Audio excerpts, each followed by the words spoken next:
police officers just next door, to county. And I was like, I'm sitting here learning and counseling and theology, just all these conversations, right? These nice, comfortable conversations in class. And I'm like, what do we need to do to take care of them? Like, Yeah. where do they put that?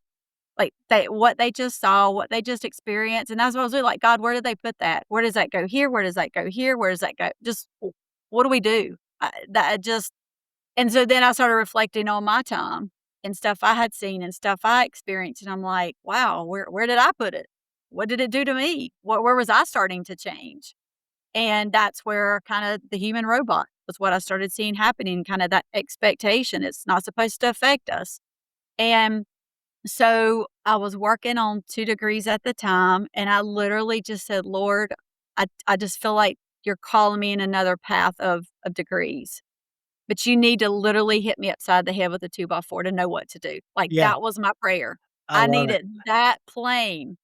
And a 30-year pastor at the time said, "Woo, you are more brave than I am." I said, "Well, I thank you, but I needed that." And so I did. I was just talking to a lady in registration, and she was talking about how they had merged a couple degrees. So, you merge a couple degrees and a couple classes come out because you can kinda count those. And I just start crying.